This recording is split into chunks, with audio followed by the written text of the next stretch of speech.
O webinar vai ser gravado e depois ele vai ser disponibilizado na página do YouTube. Tá? Pessoal da Ascom, vocês colocam para gravar? Como é que funciona? Está gravando. Tá bem, obrigado.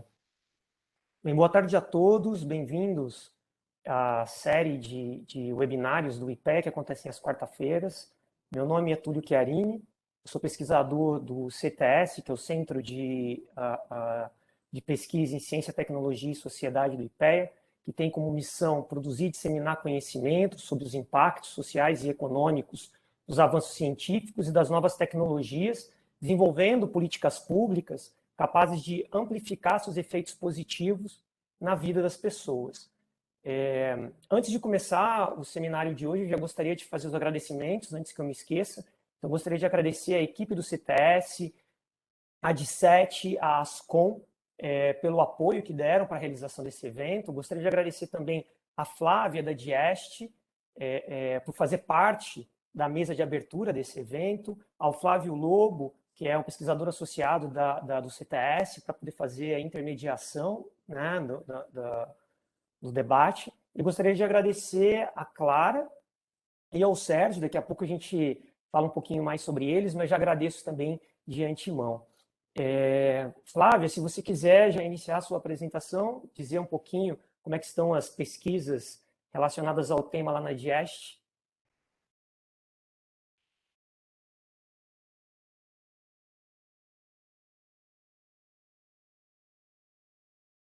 Não estamos te ouvindo, não.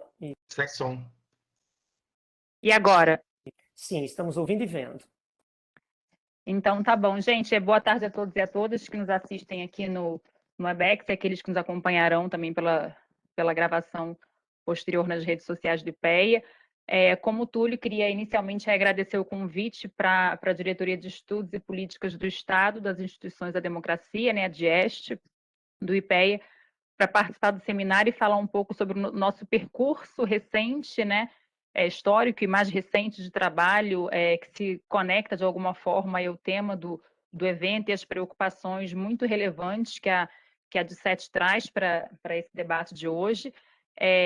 Eu vou falar um pouquinho do que é a DIEST, falar um pouquinho de como a gente tem tratado essa questão e um pouco de como a gente pretende seguir olhando para isso. Queria agradecer, né, ao Centro de Tecnologia e Sociedade, né, eu tive o prazer de acompanhar ainda quando era pesquisadora da DICET, né, as primeiras ideias, debates sobre a criação do centro, então oportunidade muito feliz de poder participar hoje, ver o centro rodando, funcionando, trazendo aí temas relevantes para o debate, com sua página, suas publicações, que têm impactado de forma relevante o debate público, né, qualificando nesse momento de crise aí, uma crise global de conhecimento, com informação e evidências robustas aí, debates importantes.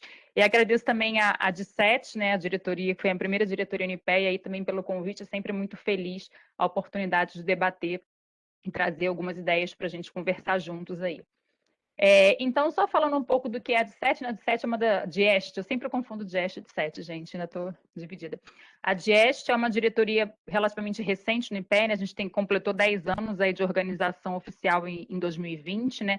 E quando ela foi criada, a ideia era que ela tivesse e desenvolvesse na sua agenda de pesquisa com seu grupo de pesquisadores e colaboradores externos uma agenda de reflexão que observasse o aparato estatal, né? Então, o nosso objeto principal de análise é o Estado brasileiro, suas relações com o mercado, com a sociedade, suas inter-relações. Então, essa é um pouco do objeto muito amplo do que a DIEST tem feito, né? E a gente organizou aí nossa inserção inicial em torno de 3 eixos, né, que foram ali constitutivos da organização das primeiras agendas de pesquisa da diretoria, né? A República, a democracia e desenvolvimento inclusivo e sustentável, né? Então, é sempre importante, especialmente em momentos como hoje, relembrar essas dimensões, esses eixos que organizaram o trabalho da gente desde o começo, né? A República entendida, né, que é o domínio da lei, da organização coletiva em vista do bem comum. A democracia, né, o arranjo que viabiliza, né, a compatibilização de disputas aí, né, em diversas que estão sempre colocadas, né, num contexto pluralismo também, em diversas dimensões, e desenvolvimento inclusivo sustentável, que era entendido, então, como um projeto coletivo de país, naquele momento de constituição da DIEST, em 2009 e 2010. Então, eu acho que hoje, né, o seminário olha bem sobre um tema que tem repercutido bastante na democracia global, especialmente na democracia brasileira. Eu acho que quando a gente reflete sobre tecnologias digitais e a democracia, né, a gente entende um pouco do percurso de como a gente pode ter chegado até esse momento que a gente tem hoje. E no IPEA, né, na DIEST, a gente olhou isso desde o começo das nossas primeiras agendas de pesquisa, olhando de 2009 até 2017, 2018, eu vou dar um pouco do contexto histórico disso, como é que funcionavam dentro desse contexto de organização mesmo da democracia no país, as instituições participativas federais, né? Então, esse sempre foi um objeto importante de análise da DIEST, né? A trajetória das instituições participativas. E quando a gente fez agora, nesse momento aí de comemoração, celebração dos 10 anos de diretoria, né? Uma retomada de como se organizou essa trajetória, né, a gente viu ali 3 momentos, basicamente. Né? Então, o início dos anos 2000, que foi o momento das instituições participativas, que são, né, por definição, instâncias coletivas, né, de organização do debate social junto com o Estado. Então, era um momento que foram reformulados os conselhos nacionais, criados novos conselhos, né? Houve uma ênfase muito grande na realização de grandes conferências nacionais e uma busca ali por inovar também a constituição de outros formatos participativos como forma de organização da sociedade nas suas interações com o Estado. De 2016, né, para cá, a gente começou a observar naturalmente dilemas e dificuldades bastante frequentes e constantes enfrentados pelas instituições participativas federais, né, os conselhos e a própria organização das conferências, e o início de uma trajetória de inflexão bastante substantiva nas relações entre o governo e as suas organizações da sociedade civil, os movimentos sociais organizados. Então, a gente começa a observar isso em 2016 e a gente tem, marcadamente, de 2019 para cá, inclusive pela via legal, né, pela via de decreto do Poder Executivo Federal, um movimento aí de desmantelamento e de legitimação das instituições participativas, né, que tem sido observado desde então. Então, dentro desse movimento aí da DIEST, de entender os diversos eixos nossos de análise, como eles foram impactados, né, pelos movimentos, a gente começou a se preocupar um pouco em entender essa questão da democracia digital, que talvez explicasse um pouco do que está por trás do que a gente tem vivenciado como país, nesse eixo democracia, né? Então, amplamente falando, né, a gente vê a democracia digital porque toda a prática democrática tende a ter, atualmente, né, alguma interface com o que a gente pode chamar de digital, em maior ou menor grau. Então, a gente não consegue hoje dissociar o nosso entendimento de democracia dessa interface de convívio, coletividade digital que a gente tem. A gente fez, então, organizou um projeto de pesquisa de 2019 para cá, que tem algumas publicações. Depois eu posso deixar o eixo aí, os links, né, com o Túlio, para que a Ascom disponibilize junto com a disponibilização desse evento, também das publicações que a gente teve. Então, a gente teve aí algumas publicações, algumas notas de pesquisa, um texto para discussão, um dossiê temático dentro do boletim, né? E a gente entende que a necessidade da gente olhar para isso é um reflexo da evolução do nosso debate também sobre teorias e práticas democráticas e que isso não pode ser dissociado do que a gente vive hoje, né? Então, a gente olhou um pouco para esse universo, né, que é muito amplo, né? Quando eu olhei um pouco dos trabalhos dos palestrantes que vão participar desse evento hoje, a gente vê que é um mar de temas, né? Um mar de perspectivas, olhares que devem ser contextualizados, devem debater entre si para a gente construir conhecimento, construir caminhos, né, para fortalecimento da democracia, que eu acho que é um interesse comum de todos nós. E a gente chegou aí, né, olhando um pouco, mapeando o debate no Brasil, né? Um dos primeiros trabalhos que a gente fez foi justamente no sentido de mapear o debate nacional em 28 revistas acadêmicas, e a gente encontrou que, de fato, a questão da participação e engajamento político, né, que era uma preocupação, sempre foi uma preocupação de pesquisa da diretoria na DIEST, a temática mais frequente tratada nos artigos, né, participação e engajamento político, deliberação, conversação online, campanhas eleitorais, né, enfim, não tem como pensar hoje a questão eleitoral e dissociar ela dos impactos que a gente tem aí do meio digital, peraí, cancelar aqui, deu um bug aqui. ativismo online, transparência, dados abertos, informação política, estudos epistemológicos, bibliométricos, partidos políticos online, narrativas políticas, né? Acho que está todo mundo até um pouco cansado de ouvir tanto falar em narrativa, políticas públicas, inclusão digital, Estado online e accountability, né? No nosso olhar para o tema, a gente acabou focando mais na questão de transparência e dados abertos, que norteiam muito naturalmente a relação do Estado e da sociedade civil, que é um objeto principal de análise nossa, né? A gente fez também, né, fez uma análise no trabalho do Sivaldo, bolsista nosso, professor da UNB, que trabalhou conosco no projeto como pesquisador associado, os títulos dos artigos, né, o que emergia de uma análise de similitude dos títulos dos artigos. Então, a gente chegou em temas, eixos analíticos, né, da participação, comunicação, eleição, público, né, a questão público e deliberação. E também tivemos uma análise aí de nuvem de palavras, né, nas palavras-chave, né, e também comunicação, participação, deliberação, redes sociais, eleição, Facebook, consulta pública, governo eletrônico, foram temas aí que emergiram também quando a gente fez a análise de nuvem de palavras pelas palavras-chave desses 73 artigos que foram revisitados nesse mapeamento, né, que a gente fez do campo quando a gente iniciou o projeto. E aí o nosso entendimento desse fenômeno, né, e como ele repercutia na nossa agenda de pesquisa foi basicamente que a gente hoje possivelmente está enfrentando um conceito muito mais individualizado de cidadania, como uma tendência de relacionamento entre o Estado, representado aí por uma das suas organizações formais, o governo federal, que substitui a questão das instituições participativas, que eram formas coletivas de organização da sociedade nas suas relações com o Estado, e que têm sofrido aí diferentes revés de 2016 para cá, como eu pontuei em alguns slides anteriores, e a gente vê aí que, na verdade, essa questão da democracia digital, ela organiza e viabiliza, né, esse novo conceito mais individualizado de cidadania e de relação do cidadão com o Estado. Então, acho que há uma inflexão, uma crescente possibilidade aí de explorações diversas aí por parte da nossa agenda de pesquisas, de entender como isso repercute na democracia, na organização do Estado e nos fenômenos correlatos.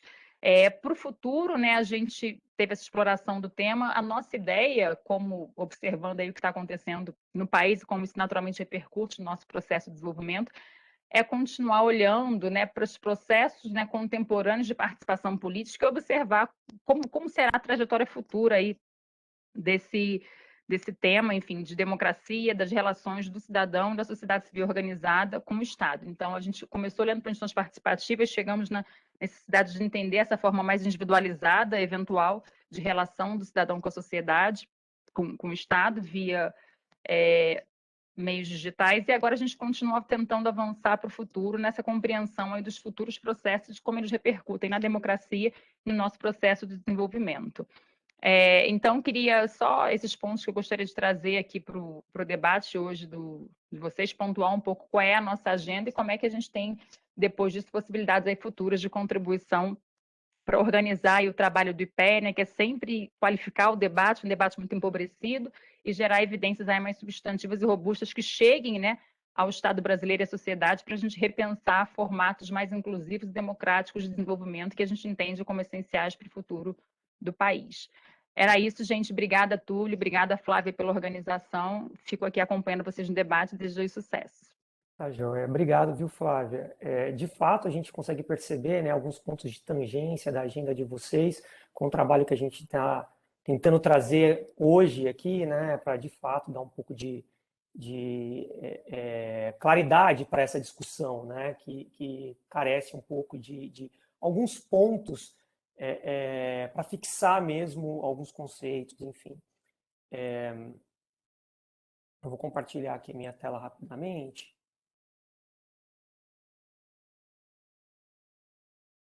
E aí eu gostaria só de trazer alguns dados antes de passar para a apresentação dos nossos palestrantes, né, um conjunto de dados importantes que a gente começa a observar dois movimentos importantes praticamente nas duas últimas décadas, a gente pode dizer.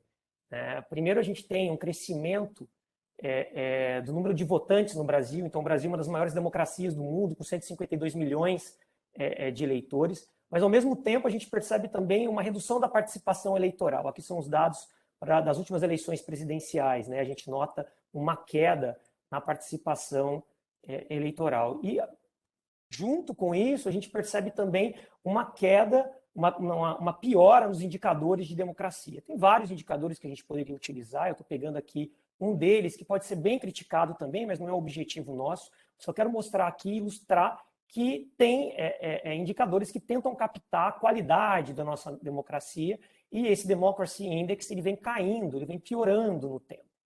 E um outro movimento que a gente observa são o movimento de transformações tecnológicas. Aqui, então, estou trazendo para a gente um dado importante mostrando que o número de domicílios no Brasil com acesso à internet ele vem crescendo no tempo. O Brasil é essa linha verde com as bolinhas em branco, né? E eu mostro também nessa figura que existem diferenças regionais. Existem diferenças regionais, existem outros tipos de diferenças importantes, né? Enfim, que a gente pode discutir depois, né? Aqui eu mostro também que há um crescimento acelerado do uso de telefones celulares no Brasil. Também há diferenças regionais, há diferenças etárias, há diferenças de acordo com o nível de rendimento das pessoas, mas o que a gente mostra aqui é que essas tecnologias baseadas nas TICs, elas estão ficando cada vez mais pervasivas, né? Elas têm invadido vários setores da economia e da sociedade. E aqui eu mostro que o Brasil é o 5º país que mais utiliza as redes sociais no mundo, atrás da China, Índia, Estados Unidos e Indonésia, com 159 milhões de usuários cadastrados em 2021.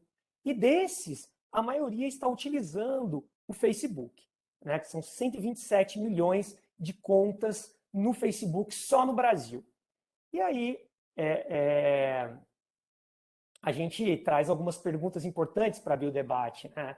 Essas constantes avanços e difusão dessas novas tecnologias, né, baseadas em chips, semicondutores, os transistores, processadores, o aumento da capacidade de memória, a WWW, armazenamento em nuvem, software de análise de Big Data, redes neurais sofisticadas, isso tudo vem ganhando impulso e ele vem moldando, né, os nossos sistemas sociotécnicos.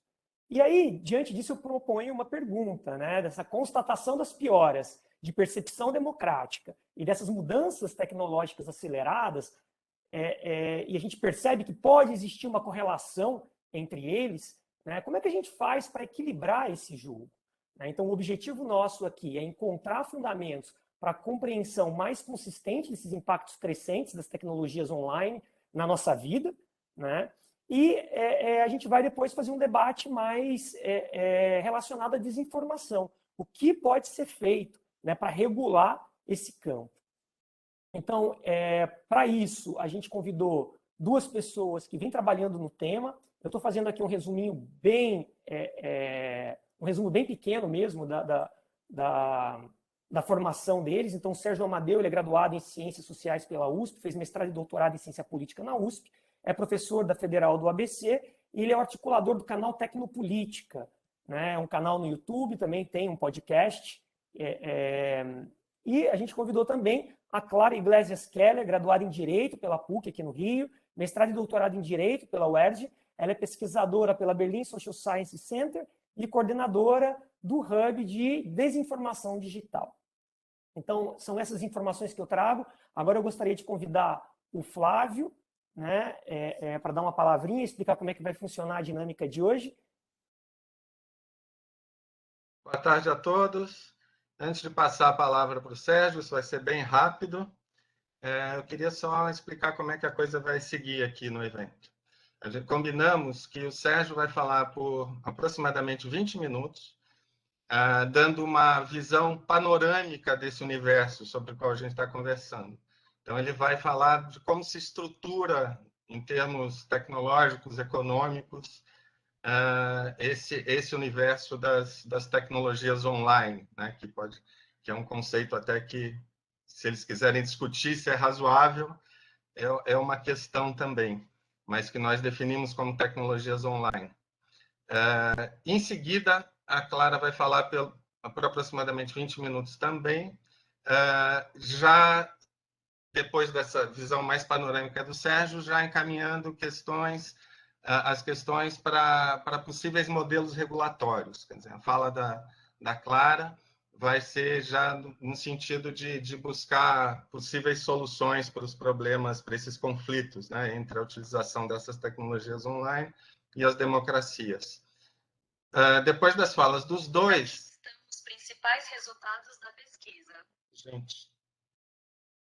Depois das falas dos dois, a gente vai começar a fase das perguntas, e aí eu já convido todos que estejam assistindo para fazerem perguntas, clicando no bate-papo, nesse botãozinho aí na parte de baixo à direita na tela, e selecionando para todos, na hora de enviar a pergunta, que aí todos nós vamos ver aqui as perguntas do lado direito no bate-papo. É isso, já passo então para o Sérgio. Sérgio Amadeu, por favor. Muito obrigado, eu espero que vocês estejam me ouvindo. Eu cumprimento aí o Túlio, agradeço o convite, também cumprimento o Flávio, a Clara, que vai falar daqui a pouco também. Cumprimento a Flávia Schmidt, que acaba de expor também. E bom, eu vou utilizar uma apresentação para marcar bem algumas questões, então eu peço que ela seja aberta aqui.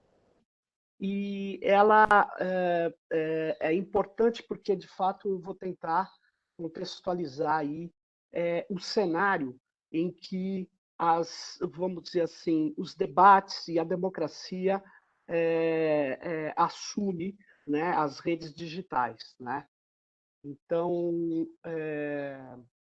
vamos lá, que eu recebi uma mensagem que meu som está alto, então vamos lá. Espero que vocês estejam me ouvindo bem. Então, eu vou pedir para trocar a tela e, por favor, o próximo. Aqui está a imagem. Uma imagem muito importante que acaba de passar é a imagem de um data center. O data center e um conjunto de servidores de rede. O digital ele só pode se estruturar dentro de uma infraestrutura digital que é cada vez mais decisiva por causa dos avanços e da consolidação do digital baseado em dados.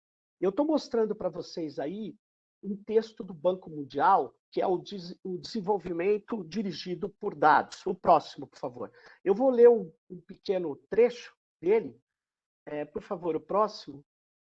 O pequeno trecho que eu vou ler dele é um trecho que caracteriza, eu acho que de maneira interessante, o que está acontecendo hoje.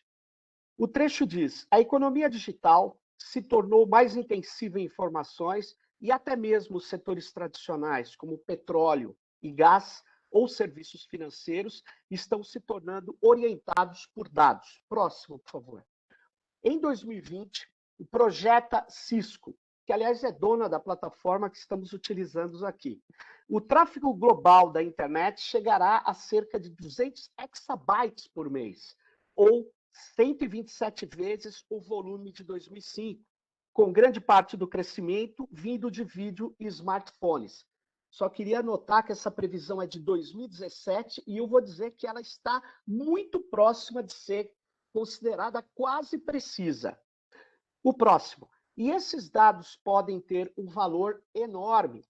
O McKinsey Global Institute estima que os fluxos de dados transfronteiriços em 2014 valiam cerca de 2,8 trilhões de dólares, um aumento de 45 vezes em valor desde 2005. O próximo. Ou seja, este documento do Banco Mundial, ele traz um cenário que é um cenário de crescimento absurdo, não de um digital que não se faça pela enorme extração, armazenamento e processamento de dados. O próximo. Não é por menos que, se você for ver os pesquisadores que atuavam no início do século XXI, analisando o cenário da sociedade informacional, como, por exemplo, o Dan Schiller, ele caracterizava a importância muito grande da gente se contrapor ao que seria o capitalismo industrial e dizer que a gente já estava em uma outra fase de capitalismo digital. O próximo. Na verdade, muitos outros pesquisadores, eles classificam que a era industrial ela foi substituída já no final do século XX por uma era informacional. Isso não quer dizer que a indústria desapareceu, não é nada disso. Significa que as tecnologias de informação e comunicação adquiriram primazia e adquiriram um maior valor adicionado, maior valor agregado. E para a gente entender bem isso, e para ver as mudanças que as tecnologias da informação trouxeram e as mudanças que existem dentro do cenário digital, eu queria que na próxima tela, por favor, você visse o que efetivamente aconteceu. Na verdade, nós estamos lidando com tecnologias que conseguiram não simplesmente mais aumentar a capacidade de produção em escala ou a velocidade das coisas. Ela aumentou o armazenamento, processamento e tratamento de bens simbólicos. O próximo tela. Portanto, o que nós estamos vendo é que aquela tela anterior, que é uma biblioteca, a maior parte das bibliotecas brasileiras, elas caberiam nesse HD que vocês estão vendo na imagem, que tem 2 terabytes. Próxima tela. Na verdade, se eu pegar 12 HDs desses aí que vocês estão vendo, eles poderiam colocar toda a Biblioteca Nacional, ou tudo que tem dentro dela, que foi a produção simbólica, se ela estivesse digitalizada, caberiam em 12 desses aparatos e poderia caber na mochila de qualquer estudante. Ou seja, isso efetivamente é uma revolução informacional. O próximo. E o que está acontecendo?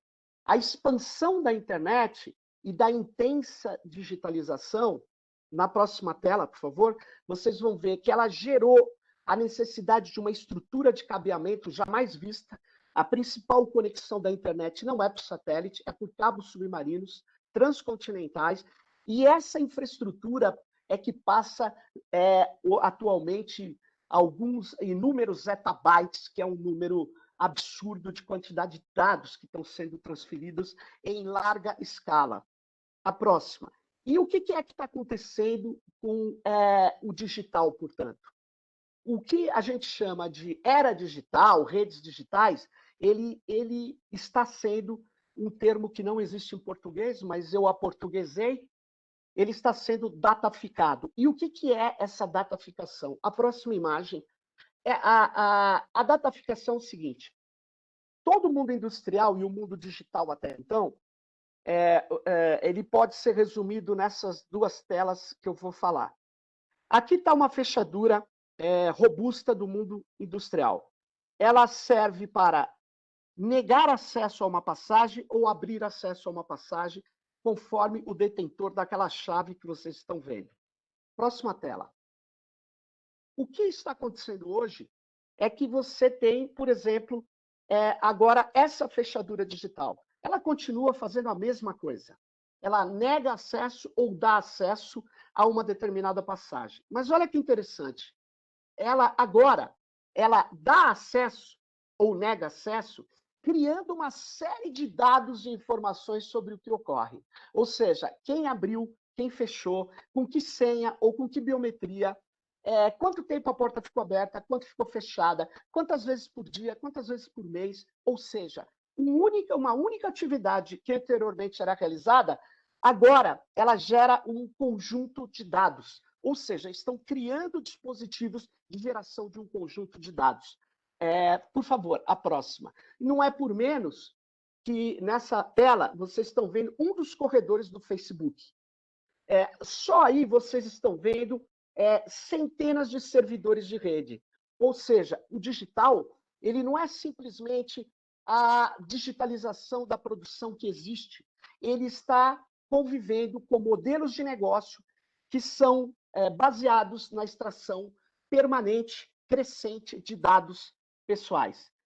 E aí, por favor, a próxima tela. Naquele texto do Banco Mundial, a gente pode ler: a grande maioria dos dados que existem hoje foi criada apenas nos últimos anos. O desafio é extrair valor dele e colocá-lo para funcionar para empresas, governos e indivíduos.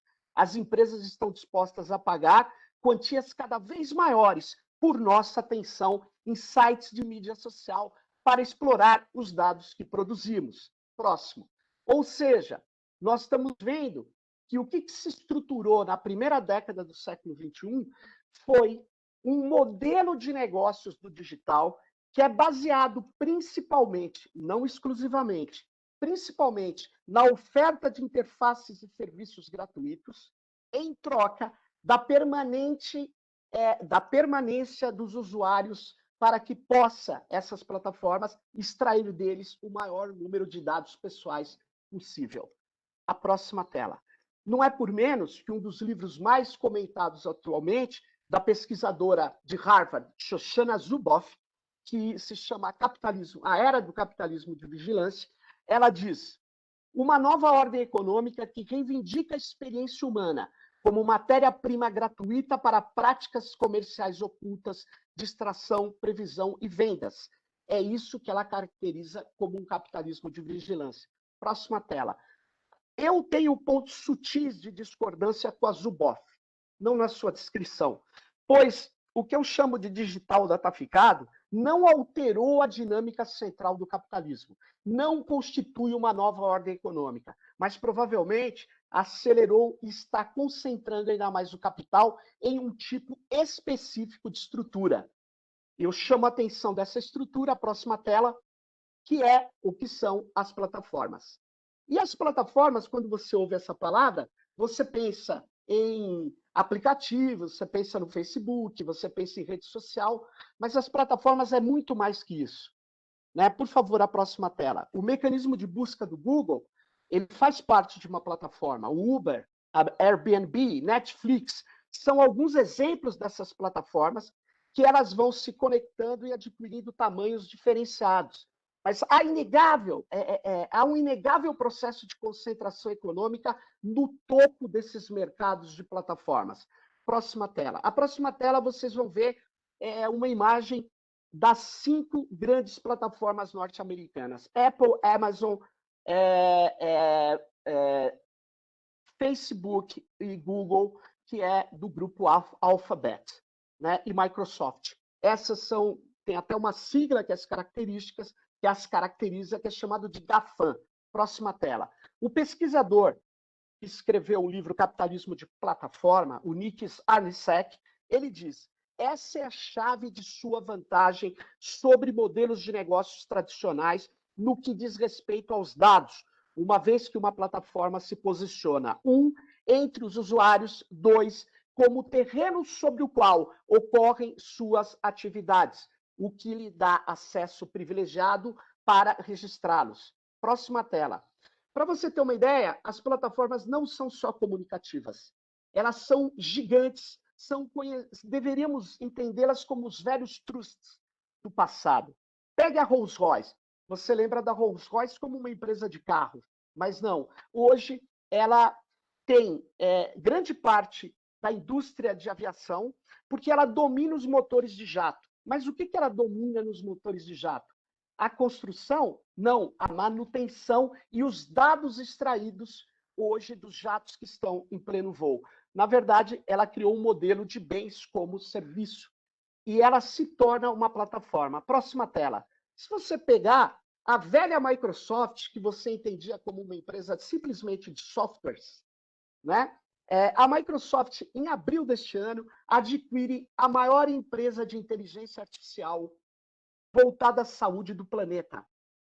É a Nuance, ela adquiriu a Nuance por 19,7 bilhões de dólares.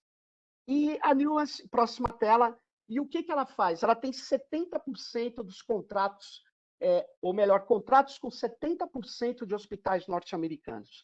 Aqui vocês estão vendo a propaganda da Nuance. Ela tem o Dragon Medical One, que é um sistema de conversão de voz em texto e é um sistema preciso de processamento de linguagem natural.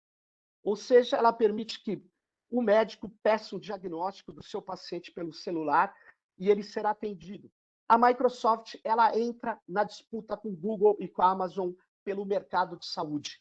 ou seja, nós estamos falando de plataformas que são de nuvem, de software, de entretenimento, e elas vão penetrando em outras áreas da economia e da existência e do cotidiano. Próxima tela, vocês vão ver uma velha conhecida da agricultura e do agronegócio, a Syngenta. A Syngenta, ela está tentando sobreviver no mundo onde as plataformas têm um poder gigantesco. Ela criou o CropWise, onde monta-se uma cadeia onde a interface no celular é fundamental para trazer fertilizantes, transgênicos, venenos e para distribuir a produção dos agricultores. Se você for ver na próxima tela, por favor, a Charville da BASF é a mesma coisa. Essas empresas estão se reposicionando a partir de celulares, de plataformas, que são enormes infraestruturas de uma cadeia toda, para poder enfrentar os 5 gigantes que eu me referi há pouco, o GAFAM. E o que são, próxima tela, plataformas? Plataformas, por favor, a próxima tela. No nível mais geral, elas são infraestruturas digitais que se posicionam entre 2 ou mais grupos. Eles têm, na verdade, o lado da oferta e o lado da demanda. E aí eles passam a ser menos intermediários e mais mediadores, e a reunir prestadores de serviços, anunciantes e tudo mais. Isso faz o poder trilionário das plataformas como Alphabet, como a Meta, que é a holding do Facebook agora, e dessas empresas que muitos de nós só as vê como empresas de tecnologia e comunicação.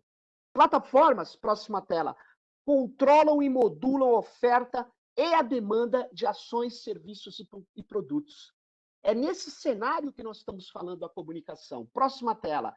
É um cenário onde Google, Facebook, Microsoft, Amazon, mais as chinesas e outras grandes empresas em nichos estão se tornando plataformizadas. Por favor, a próxima tela. Só para você ter uma ideia do tamanho disso, eu fiz uma conta com o dólar médio do ano de 2019, que você pode contestar se o dólar médio é a melhor forma de fazer essa conta. Mas vamos lá. Em 2019, somente Amazon, Apple, Google, Microsoft, Facebook faturaram 899 bilhões de dólares. Próxima tela. Isso, para você ter uma ideia, é o equivalente, no mesmo ano, a 48% do PIB brasileiro, 2 vezes o PIB da Argentina, 3 vezes o PIB do Chile, 16 vezes o PIB do Uruguai. Então, próxima tela. Nós estamos vendo as plataformas elas trabalharem com extração de dados, não é o único tratamento que elas fazem, é óbvio, mas esse passou a ser o elemento crucial que alimenta a inteligência artificial das plataformas. A ponto, dessa tela que vocês estão vendo, é de um documento encomendado pelo governo francês ao deputado e matemático Cédric Villani, que é um documento da Estratégia de Inteligência Artificial da França. Nesse documento, ele diz que, diante dessas plataformas norte-americanas e chinesas, a França está se tornando uma cibercolônia, ou um lugar pouco importante de extração de dados. Na verdade, a próxima tela, você vai ver que esse trecho que eu traduzi rapidamente, ele chama a atenção, porque a França é um dos países extremamente importantes em tecnologia da informação, não é o mais importante. Mas se eles estão vendo essa situação, imagine o que espera um país como o Brasil. Próxima tela. E não é por menos que eu trago a vocês a reflexão, muito rápido, porque o meu tempo está se encerrando, desse texto, The Costs of Connection, onde os autores Nick Coldre e Ulisses Merres, próxima tela, eles recuperam a ideia de que nós estamos vivendo um processo de conversão de todos os fluxos da vida que são possíveis de serem convertidos em dados. Esse processo seria uma colonização de dados, que ocorre igualmente em todo o mundo. Está aí a imagem de um data center, o data center na Irlanda do Facebook. Próxima tela. É preciso grandes data centers para converter todos os fluxos da vida em uma grande torrente de dados. Próxima tela. E o que nós estamos vendo é que os dados que estão sendo coletados, eles vão para, no final da cadeia, nesse ecossistema digital dataficado, eles vão parar nas plataformas, que competem entre elas. Mas essas plataformas, elas extraem dados e geram valor em países onde elas estão principalmente com suas matrizes. Ou seja, a colonização não tem o mesmo efeito em todos os países do mundo. Portanto, é preciso a gente olhá-la de uma maneira mais profunda. E aí eu vou encerrando com a próxima tela dizendo que nós estamos vendo um fluxo internacional de dados que é sempre do sul para o norte, nunca do norte para o sul. Nós estamos vendo um extrativismo de dados gigantesco que está ocorrendo, e aí vem o exemplo na próxima tela, que esses dados são vitais para treinar modelos de inteligência artificial. Próxima tela, e treinar modelos exatamente porque a inteligência artificial que se consolidou hoje é a baseada em dados. O machine learning e o deep learning são suas maiores expressões. Próxima tela. E as redes neurais são um tipo específico de deep learning. A próxima tela. E eu não vou ter tempo para expor aqui. Mas as redes sociais são operadas por deep learning, por redes neurais, e elas têm um impacto muito importante na gestão e na operação dessas plataformas de comunicação. Próxima tela. Portanto, quando você extrai dados e treina modelos de plataformas e de empresas de países ricos, eu queria chamar a atenção que você deixa de treinar modelos e criar algoritmos e liberar a criatividade da inteligência artificial nos países do Sul. Então, a ponto, e aí eu vou terminar, da próxima tela, de você ver o que está acontecendo. Esse aplicativo vocês devem conhecer, todo servidor público federal. 1 milhão de servidores públicos federais, mais pensionistas, estão sendo convidados a instalar nos seus celulares esse aplicativo, SouGov. Próxima tela. Esse aplicativo, quando você conversar com ele pelo celular, ele vai remeter os seus dados para a IBM, uma empresa privada nos Estados Unidos, país que não tem compatibilidade com a Lei Geral de Proteção de Dados brasileira. E sabe para quê? Eu vou ler rapidamente. Nesse contexto, o usuário fica ciente de que dados digitados no chat poderão ser transferidos internacionalmente e ficam armazenados na infraestrutura da empresa IBM por um período de 30 dias. Após esse período, os dados são excluídos em definitivo. Tal armazenamento tem o objetivo de prover o aprendizado de máquina da ferramenta de chat denominada Watson. Ou seja, nós estamos usando os dados dos servidores públicos do Brasil para melhorar, aperfeiçoar e treinar os algoritmos de inteligência de máquina de uma empresa privada norte-americana com interesses econômicos comunicacionais no Brasil. Ou seja, o Watson vai falar em português melhor que os algoritmos hospedados no Brasil. Então, próxima imagem, vocês vão ver o que é o Watson. O Watson é um computador, né, e que tem sistemas algorítmicos avançados, inegavelmente. E aí, esse processo, a próxima tela, reduz e bloqueia a criatividade e inventividade de sociedades tecnologicamente pobres, o que reforça sua dificuldade econômica. Portanto, a questão das plataformas afetam a economia, a cultura e a democracia.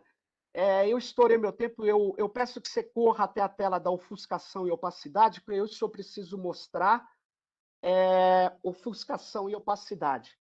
Na democracia, essas plataformas têm relevância por quê? Porque elas mediam o entretenimento já em países como o Brasil.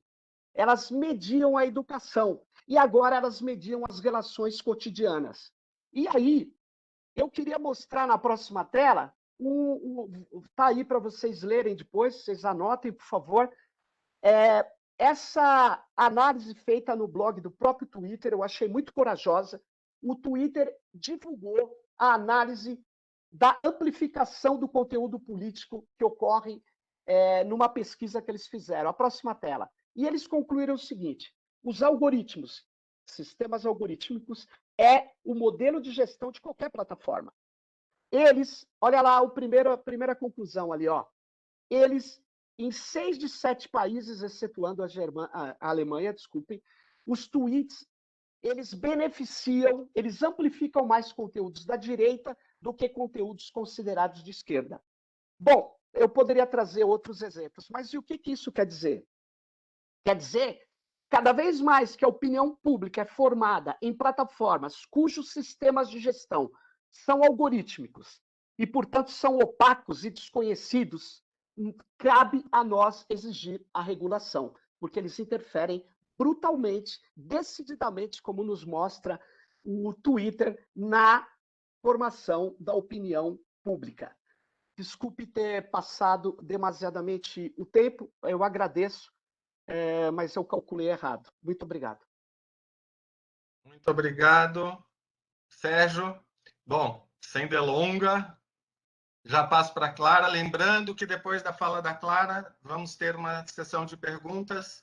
Então, por favor, para fazer pergunta, bate-papo e selecionar o para todos, para a gente ver aqui as perguntas lá direito da tela. Clara, por favor. Muito obrigada, Flávio. Se vocês puderem me já autorizaram aqui o compartilhamento, eu já vou deixar a apresentação compartilhada. Vocês veem bem? Sim. Tá ótimo. Bom, boa tarde a todos. Muito obrigada à organização do evento pelo convite para estar aqui hoje. Cumprimento a todos vocês do IPEA, cumprimento ao Sérgio Amadeu. Foi um prazer escutar essa apresentação imensamente complexa e compacta ao mesmo tempo, né? Que é uma arte poder transmitir tanta informação de forma clara num tempo tão curto. É realmente uma alegria estar aqui hoje. O Túlio já me apresentou brevemente. Eu atualmente atuo como pesquisadora de pós-doutorado na Alemanha, coordeno o Centro de Estudos em Desinformação, né? Tenho uma agenda de pesquisa ampla em políticas da digitalização. Queria dizer para vocês que antes eu trabalhei em empresa no Brasil, trabalhei na administração pública também, sempre com matérias relacionadas à regulação de mídias e tecnologias da informação. Isso para contar para vocês um pouco de onde vem a minha perspectiva sobre os temas que a gente está tratando aqui hoje, e também para localizar a minha fala, né? A gente tinha combinado mesmo que o Sérgio ia dar um panorama geral, e ele, inclusive, fez a gentileza de já fechar, chegando na regulação, né? Que é de onde eu vou tomar. Então, eu tenho a esperança aqui de, nos próximos 20 minutos, trazer para vocês um debate sobre regulação. Eu não foquei tanto só em desinformação, acho que eu vou fazer de uma forma mais geral, tratando de debates que são muito motivados pela questão da desinformação, a incluem, inclusive, mas não se restringem a ela. E a minha esperança é que eu possa trazer alguns dos insumos teóricos, né, e de análise sobre os debates que estão acontecendo agora, globais, mas também contextualizando os movimentos mais recentes que a gente tem no Brasil. Então, eu separei a minha fala em 4 partes, começando com algumas premissas, depois eu vou falar um pouquinho de motivações para a regulação, de tendências regulatórias e fecho em um slidezinho com algumas reflexões. Sinto que não faltarão reflexões para a gente trocar, mas de alguma forma eu já trouxe algumas aqui. Então, começando pelas premissas, são 3. A primeira delas, né, já ficou muito clara na fala do Sérgio, então eu vou só passar brevemente pela constatação de que tudo que fazemos na internet é intermediado por atores privados que constituem os seus serviços de acordo com seus próprios interesses econômicos e políticos. O Sérgio deu um resumo detalhado aí de como a internet é uma rede de redes, né? Que, inclusive, a gente até convenciona, às vezes, dividi-la em camadas para facilitar esse estudo, né? Existem 1000 divisões diferentes, o pessoal do direito, eu, pelo menos, costumo usar aquela mais simples, Sérgio, em 3 camadas, né? Infraestrutura, lógica e conteúdo. Cito aqui o trabalho de um colega canadense que, inclusive, adiciona dados, né? Diz que também é uma esfera em que se exerce poder e autoridade. E aqui na minha fala, a gente vai focar muito em plataformas digitais, plataformas de conteúdo, né, redes sociais, compartilhamento de vídeo. E as questões afetas a conteúdo, a gente costuma tratar mais assim nessa última camada, né? A camada de conteúdo, onde estão os sites, as redes sociais. Mas essas questões, né, atravessam essas camadas, na verdade, né? Atravessam as questões de lógicas, de infraestrutura. Mas para facilitar aqui o nosso recorte da apresentação, eu vou focar mais em plataformas de conteúdo, né? Essa camada assim da interface mais com o usuário, porque é nesse âmbito que estão os debates regulatórios mais recentes, né? E a segunda premissa, já que a gente está falando de conteúdo, acho importante estabelecer que uma parte relevante desses debates sobre como regular plataformas se relaciona com o exercício de determinação do escopo da liberdade de expressão. É uma tarefa que, em democracias liberais, como a nossa, em geral é reservada para o Poder Judiciário, mas que agora está nas mãos dessas plataformas de conteúdo, que por essa posição de intermediação exercem aí influência tremenda sobre fluxos de atenção, sobre fluxos de informação. Essa influência se dá tanto por técnicas de moderação de conteúdo, tipo tirar ou manter um conteúdo que foi publicado por um usuário, quanto por ordenação algorítmica, né, quanto por determinação aí não só da ordenação algorítmica, né, mas da priorização também de conteúdos, inclusive publicitários. Enfim, essa intermediação privada muito forte sobre o discurso até rendeu essas plataformas algumas metáforas, né? Tipo, tem uma autora chamada Kate Conner que chama dela os novos governantes do discurso, né? Tamanho é o papel que tem sobre o fluxo de informação. E, nesse sentido, quando a gente está falando de liberdade de expressão, acho legal lembrar também que as aflições atuais do direito, da regulação sobre a liberdade de expressão nessa esfera não são uma novidade, né? Os abusos da liberdade de expressão sempre existiram, mas, de fato, eles ganham uma nova proporção e até novas formas diante das características dessa esfera pública que agora é altamente digitalizada. E a terceira premissa que eu gostaria de ter em mente é que a quebra de paradigma aqui não é apenas regulatória e não é apenas tecnológica, ela também é política, social e econômica. A cientista política alemã Janette Hoffmann, professora Janette Hoffmann da Universidade Livre de Berlim, ela oferece uma perspectiva de pesquisa chamada democracia mediada, segundo a qual a relação entre tecnologias e os regimes políticos não é de mera causalidade. Tipo assim, essa tecnologia aqui, a internet, está causando polarização ou está causando alguma outra coisa. Mas sim que se trata aqui de uma relação mútua, em que a tecnologia sim tem um impacto no regime político, um impacto na democracia, mas as instituições políticas também moldam a forma como essas tecnologias são implementadas, são usadas. E ainda, esses seriam apenas 2 fatores dentro de uma constelação de variáveis que envolvem muito outras questões de ordem social e política. Então, por exemplo, ela dá o exemplo do surgimento da imprensa. Né? Há uma convenção aí, entender que o surgimento da imprensa permitiu a circulação de informação, a formação de uma esfera pública de debate que seria providencial para moldar os regimes políticos atuais, né? Principalmente a democracia. Mas aí ela cita um autor chamado Benedict Anderson para mostrar que outros fatores sociais e políticos também influenciaram o surgimento dessa esfera pública. Então, por exemplo, já havia um processo de secularização que potencializou o interesse das pessoas em literatura que não fosse religiosa, o que, por sua vez, aumentou os índices de alfabetização e de letramento, interesse por letramento. Então, assim, outras coisas também contribuíram, né? Não só ao surgimento da imprensa, mas outros fatores também contribuíram para a formação dessa esfera pública. Isso para dizer que não são apenas as tecnologias que estão moldando o quadro político atual. É claro que elas têm um papel importante de infraestrutura de comunicação, mas não é um papel isolado, né? Os motivos que nos trouxeram ao quadro atual transcendem as tecnologias. Então, debater, refletir, regular essas tecnologias é fundamental, mas é preciso pensar que o uso que vem sendo feito delas também se dá dentro dos interesses políticos que estão em jogo. Então, por isso, a via da regulação, a qual eu dedico tanto do meu tempo de pesquisa, ou até o papel do direito, né, quando a gente pensa em judicialização, são temas importantíssimos, mas não irão esgotar as demandas por governança democrática que esse novo paradigma impõe. Mas, ok, certamente há um papel para regulação, e falando um pouquinho mais desse papel, eu vou entrar na parte da apresentação sobre motivações. Né? Por que a gente deveria regular as plataformas digitais? Muitos estudos interdisciplinares já se dedicam a entender o tipo de transformação na esfera pública de debate, que hoje baseia a propagação em massa de desinformação, de outros tipos de conteúdo nocivo.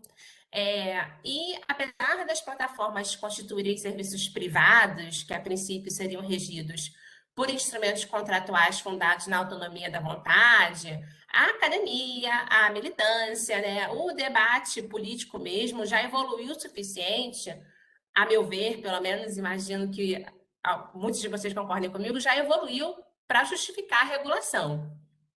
E como que é esse exercício?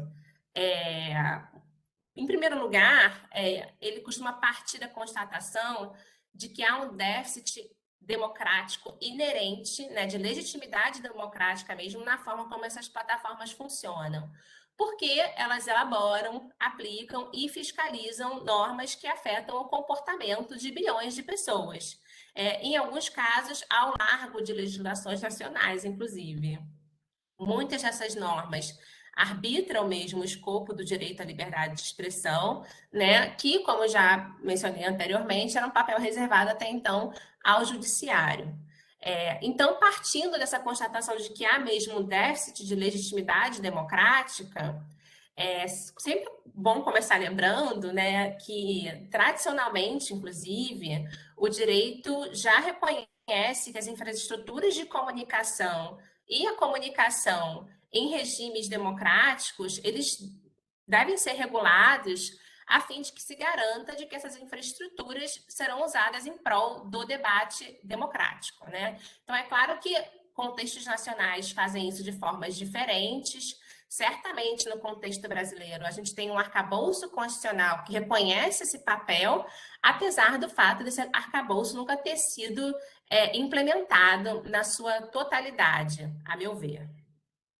Então, na linha desse poder, nessa linha de poder sobre a comunicação, né, do quão as estruturas de comunicação são providenciais para o debate democrático, os estudos de mídia e comunicação, por exemplo, já identificam há muito tempo que a imprensa tradicional tem o que se chama de um poder de opinião, que seria justamente a capacidade dos veículos de publicação de influenciar em processos de formação da opinião individual e da opinião até coletiva, através da curadoria editorial mesmo, né?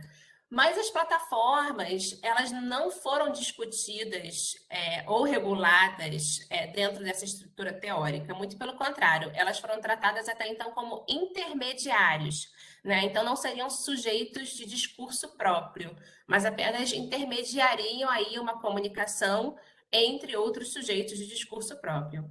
Mas acho também que o debate já evoluiu, né? E teórico, pelo menos, e, por exemplo, tem uma professora holandesa chamada Nathalie Helberger, que vai apontar que as plataformas não têm poder de opinião, necessariamente, mas têm o que ela chama de um poder sistêmico sobre a opinião. Porque esses mecanismos de interferência na comunicação digital que elas exercem, né, curadoria algorítmica, moderação de conteúdo, influenciam nessa circulação de informação de uma forma essencial e, inclusive, criam também dependências, no sentido de que a cidadania precisa cada vez mais de acesso a essas plataformas para se comunicar, o próprio governo, né, as autoridades de governo precisam acessá-las para atingir a população, e elas exercem essa intermediação aí, que claramente está longe de ser neutra, né? Não são sujeitos de discurso necessariamente, mas estão longe de serem neutras. Então, a forma como exercem essas influências também estão condicionadas a interesses econômicos, principalmente, mas políticos também, certamente. Outros autores vão sugerir outras narrativas para... Acho que a Flávia falou das narrativas, né? A gente está cansado de ouvir de narrativas, e eu depois pensei, poxa, mas eu vou falar um pouquinho de narrativas. Mas, muito brevemente, existem aí já alguns autores que justificam essa necessidade de regulação em narrativas de constitucionalização desses espaços, né? Seja propondo que esses agentes de amplo poder estejam sujeitos a uma accountability quase estatal. Isso se refletiria na necessidade deles responderem a princípios procedimentais do Estado de Direito, como transparência, devido processo, né?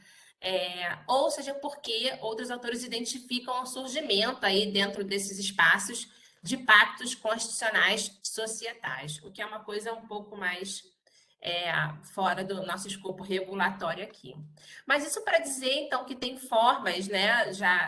A teoria já evoluiu para justificar essa intervenção regulatória, apesar desse fundamento ser inconteste, ao meu ver, as dificuldades dos meios são latentes, né? Pelo menos por dois motivos. Em primeiro lugar, porque tem mesmo uma dificuldade de aderência da regulação, estou falando aqui dos limites da atuação estatal, nesse espaço que é essencialmente intermediado por agentes privados. Então, a aplicação do direito irá passar por esses agentes, ainda que em graus diferentes, dependendo da técnica adotada. E, pelo menos, mais um desafio no qual consigo pensar é a preservação da liberdade de expressão do usuário, né? Já que o pêndulo regulatório nesses debates, há décadas já, né? Esses debates começam lá no fim da década de 90, esse pêndulo regulatório invariavelmente volta para a adoção de medidas de criminalização do discurso, de perseguição do usuário individualmente. Mas, apesar de mais recentemente, como eu vou mostrar daqui a pouco, a gente começar a ver iniciativas mais voltadas para modelos de negócios. Mas até aqui, o que imperou um pouco mais, né, nos debates são regimes de responsabilidade de intermediários, né, que são aquelas circunstâncias em que essas plataformas podem ser consideradas financeiramente responsáveis por danos causados por conteúdos postados pelos usuários. Então, eles têm essa função aí de limite de responsabilidade civil, mas também uma função de regulação contextual, porque a forma como esses regimes são lapidados gera incentivos para as plataformas se comportarem assim ou assado. Geralmente, as maiores preocupações são com incentivos para que elas bloqueiem em excesso os conteúdos dos usuários, né? Aí eu não vou entrar em detalhes, que eu já estou com 16 minutos, mas a gente tem regimes diferentes, responsabilidade. No Brasil, a gente tem um regime calcado em decisão judicial, que é o artigo 19 do Marco Civil, que diz que as plataformas só podem ser responsabilizadas se houver uma decisão judicial obrigando-as a retirar um determinado conteúdo e elas não cumprirem essa decisão judicial, né? A meu ver, tá até no STF, tendo sua constitucionalidade discutida. A meu ver, é um artigo constitucional, mas longe de ser um mecanismo de governança suficiente para garantir que essa experiência online, né, essa intermediação sobre o discurso atenda ao interesse público. E o que a gente vê ultimamente? Nos últimos anos, a gente vê assim, alguns países começando a discutir abordagens que vão além da regulação de responsabilidade civil. Então, tem a lei alemã, né, que é muito famosa nesse sentido, por estabelecer uma regra aí de retirada expressa de conteúdos ilegais. Né? A gente tem uma discussão sobre a diretiva de serviços digitais na Europa, e temos o PL 2630 no Brasil, que vem atraindo muita atenção. As motivações para essas discussões são diversas em países diferentes. No Brasil, certamente foram as campanhas de desinformação que motivaram esse movimento legislativo. E o que a gente vê aqui é bastante foco, de forma geral, tá, gente, em modelos de negócios intermediários, né? Então, o que a gente está falando aqui são de estratégias que focam, por exemplo, em transparência, né, em devido processo. Vou falar um pouquinho mais delas. Isso de forma geral. No Brasil, esse debate virou em março de 2020, quando, no início da pandemia de Covid, começaram a chover projetos de lei no Congresso, cujo objetivo era tratar de desinformação, endereçar os problemas da desinformação. Esses debates evoluíram bastante no último ano e meio, e o que a gente tem hoje é um projeto de lei, o 2630, que não tem mais um escopo de desinformação especificamente, mas um objetivo de prover um marco regulatório de transparência, responsabilidade e liberdade na internet. E o que esse projeto traz é, a meu ver, um mix de estratégias regulatórias de naturezas diversas, né? Enfim, na Europa, costumam chamar essa tendência nova de um giro em inglês é de from liability to responsibility, que não tem como traduzir muito bem em português, porque a gente usa a mesma palavra para os dois. Mas seria como dizer assim, é um giro da responsabilização civil para a responsabilidade sobre o modelo de negócios, dizendo assim, não é só mais uma questão de responder financeiramente por danos, mas também uma questão de ser responsável inerentemente nos seus modelos de negócios. Aqui eu destaquei alguns exemplos, né? Não é a redação atual da lei, alguns exemplos de estratégias que surgiram no debate ao longo do ano e meio, só para mostrar para vocês a variação de coisas que estão sendo discutidas, né? A variedade, na verdade. Então, a gente chegou a discutir exigibilidade de registro civil para ter perfil em plataforma, a regulação de mensageria privada é uma estratégia muito popular, onde se discute aí os limites entre comunicação de massa e comunicação privada, algumas medidas de devido processo na moderação de conteúdo já foram também cogitadas, muitas obrigações de transparência, né, endereçando aí o que o Sérgio identificou como um problema de opacidade sobre como essas decisões são tomadas, etc. Enfim, tratou-se já de contas de interesse público e propõe-se um sistema de autorregulação regulada, que eu particularmente sou meio crítica. A gente pode conversar sobre qualquer um desses pontos aí durante as nossas perguntas.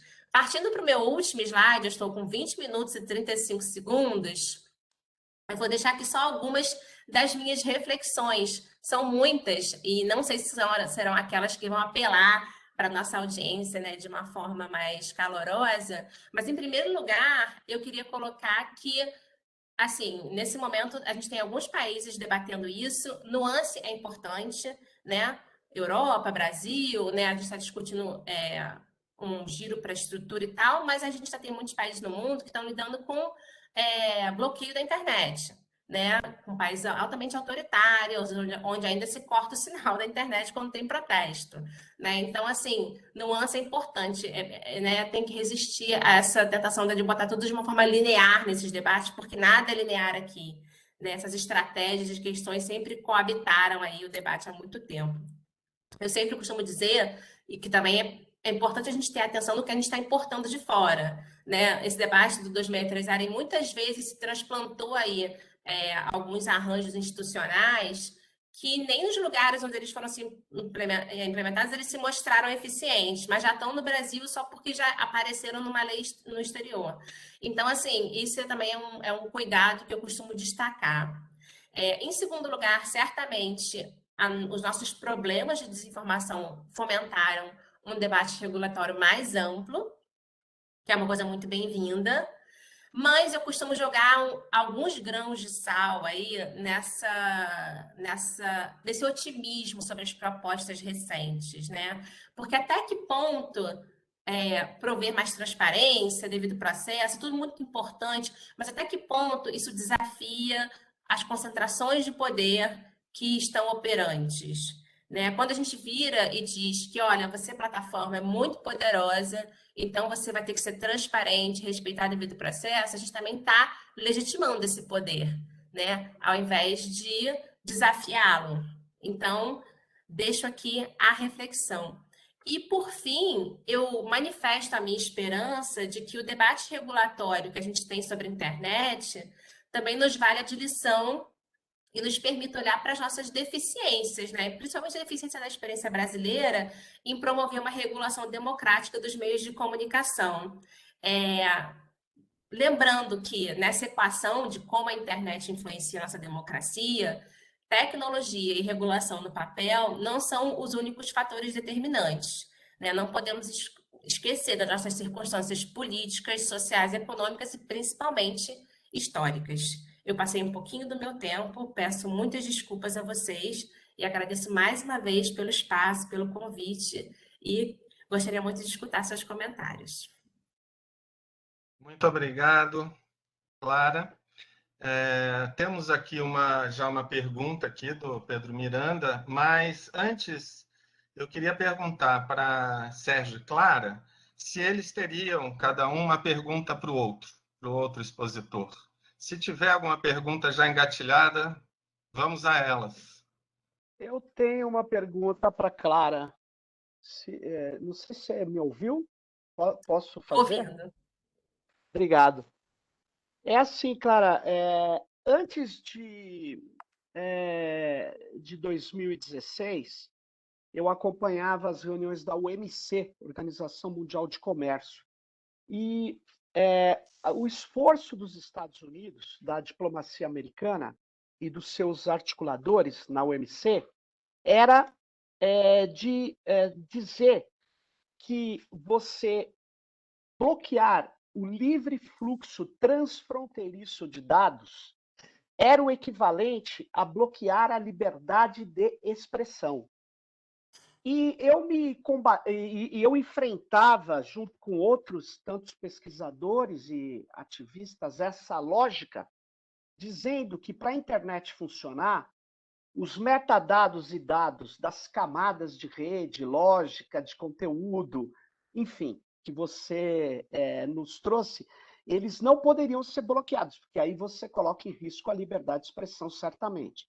Mas, tirando esses dados e metadados, que são imprescindíveis para o funcionamento da rede, os dados do desempenho escolar dos adolescentes brasileiros, os dados da biometria dos cidadãos de São Paulo, os dados do DNA de regiões inteiras do país, os dados biométricos ou os dados psicométricos das pessoas, isso não é indispensável para o funcionamento da internet. Então, eu queria perguntar para você, por que a questão do fluxo transfronteiriço de dados, que é levado para fora de um país, não é colocado como um problema crucial da regulação das plataformas? O que você acha disso? Sérgio, eu concordo com você plenamente que tem muitos pontos cegos nesse debate regulatório. E acho que você tocou em um ponto essencial, né? Essa questão do fluxo transfronteiriço. Como que isso é vendido dentro do debate regulatório? Vendido assim, a gente tem que ter uma lei de proteção de dados para a gente poder ser reconhecido por outros países, para permitir trocas, né, serviços, etc. Nunca é colocado, né, para o debate público sob essa perspectiva que você coloca, né, sobre como os nossos dados estão indo para lá. É sempre colocado como a gente precisa disso para estar no comércio internacional, né, para ter desenvolvimento e tudo mais. E assim, mas nunca é apresentado sob essa perspectiva. E foi até ótimo você me perguntar isso, porque eu lembrei de uma coisa que eu queria falar e esqueci. Os limites desses debates regulatórios que a gente tem agora são muito importantes, transparência e tudo mais, mas tem uma série de conversas que a gente não está tendo, né? Essa é uma conversa que nós não estamos tendo, né? Até que ponto os nossos dados podem ir para fora. Outra conversa que nós não estamos tendo é até que ponto os nossos dados podem ser usados para as coisas que estão sendo usados. Né? É uma pergunta filosófica que a Shoshana Zuboff faz no livro que você cita, que ela diz assim, pode ser legal, ela chama de Trade in Human Futures, né? Tipo, futuros humanos. É isso que nós queremos na nossa democracia, na nossa sociedade? Que as nossas preferências políticas, culturais, sejam usadas para microdirecionar publicidade, seja ela comercial, política, se é que a gente pode fazer essa distinção hoje em dia, né? Então, assim, eu tenho a mesma impressão que você, que existe uma série de pontos cegos nesses debates, né? Agora, é importante a gente pensar também que tem outros mecanismos de governança e regulação que estão operando no escuro. E aí, no caso do fluxo de transfronteiriço de dados, estou falando de os acordos de comércio internacionais. Né? Essas negociações não passam nem perto do escrutínio público que passam as propostas regulatórias. Né? Mas elas já estão avançando, elas estão rolando. Né? O que está nesses instrumentos? Então, assim, esses debates sobre a internet são tão complexos que a gente foca, né? Eu fiz um recorte aqui, vamos falar de regulação. Mas, na verdade, existem uma série de outros instrumentos de naturezas diferentes que já estão regulando como isso acontece. Né? Então, como os nossos dados estão sendo negociados nesses tratados internacionais de comércio? Né? A gente não sabe isso. Então, assim, claro, estou longe de ter uma solução para a pergunta, mas eu partilho da preocupação, sabe? E eu tenho uma pergunta também, Sérgio. Porque eu acho, ela é fácil, mas não é. Assim, uma pergunta que eu faria se a gente estivesse, assim, tomando um suco, sabe? Aqui, informalmente, eu diria assim, você fechou sua apresentação mostrando como o nosso arcabouço institucional ainda está longe de poder proteger, né, e direcionar isso que é uma atividade econômica no sentido do interesse público, né? Você mostrou nossas limitações aí. Eu queria te perguntar por onde você começaria? Assim, a gente tem esse debate regulatório acontecendo, é um debate importante, mas muito limitado, né? A tua fala mostra muito isso, assim, a variedade aí de campos, de setores da economia em que essas questões se refletem, né? A variedade de pontos cegos que nós temos. Então, por onde você começaria, Sérgio? Se você é a pessoa que ia decidir, em termos institucionais, né? O que a gente precisa de reforma, enfim. Então, Você tem que me Clara, perdoar por essa pergunta. essa sua pergunta é muito difícil. Só Eu escolhe acho um, que. então. Não, opa, minha câmera sumiu aqui, só um minuto. Eu queria dizer que eu acho que não tem um único começo. Eu acho que, infelizmente, a gente tem que partir de vários pontos. Um deles é a gente colocar na nossa discussão uma mudança no conceito de soberania. Soberania é uma palavra dura na ciência política, eu vim da ciência política, é uma palavra Jean Baudin, Hobbes, Weber. Não, eu estou mais na linha dos alemães, que colocaram ela fora do Estado e dentro da comunidade. Quando uma localidade vê os seus dados coletivos sensíveis e importantes extraídos dali, ela não consegue mais ter soberania sobre aqueles dados. Ela não consegue fazer o que a Lei Geral de Proteção de Dados e o Regulamento Europeu diz, que é assim, eu quero que determinada empresa não faça mais aquele cruzamento de dados que vem fazendo. Porque o problema não está nem nos dados que se coleta. Eu não tive tanto tempo, nem nós, né? Os 20 minutos não são suficientes para falar de um tema crucial, no meu modo de ver, para entender tudo isso, que chama inteligência artificial baseada em dados. Essa inteligência artificial, ela é uma tragadora, ela é ubíqua praticamente, ela está voltada a modelos estatísticos de predição, de classificação e predição. E isso, ela gera elementos futuros, como você lembrou da Zuboff, que podem prejudicar a vida de qualquer pessoa, e a pessoa nem sabe que ela está sendo prejudicada por uma análise estatística, que, na verdade, Deep Learning, Machine Learning é estatística em alta computação, com alta capacidade de processamento. Então, eu acho que a gente tem que atuar com a questão da soberania, colocar isso como preocupação do sistema regulatório, e acho que a gente tem que construir infraestruturas do digital que não estejam subordinadas ao interesse das plataformas. Vou dar um exemplo a você, muito concreto. É inaceitável que as escolas brasileiras agora tenham um intermediário da educação que não tinham, que são as plataformas. Elas passam a organizar a relação educador-educando. Agora, vem cá, o MEC não poderia, junto com as universidades, criar uma infraestrutura própria para que se organizasse uma série de atividades indispensáveis do digital? Eu acho que sim, e por isso que eu digo, é preciso combinar atividades regulatórias, que eu concordo plenamente com você, não estão só na área de comunicação, mas na área de comunicação tem grandes ausências, com atividades de política pública digital, de criação de infraestruturas. Existem outras coisas, mas eu fico por aqui por causa do tempo, então eu respondi parcialmente o que eu acho, que é bem difícil a sua pergunta. Obrigado, mas vamos lá. Então vamos Eu à, agradeço e peço desculpas. vamos à pergunta do Pedro Miranda. Bom, como já estamos no ano eleitoral, vamos contar 12 meses, né? A pergunta vem muito a calhar. Sérgio e Clara, vocês poderiam comentar um pouco mais sobre a relação entre a concentração de poder e controle de informação pelas plataformas e a fragilidade das democracias e seus impactos em processos eleitorais? Eu posso complementar a pergunta dos colegas lá do IPEA? Eu estava até buscando aqui no livro da Zuboff, ela traz alguns exemplos bem interessantes de experimentos que o Facebook fez durante o processo de eleição nos Estados Unidos.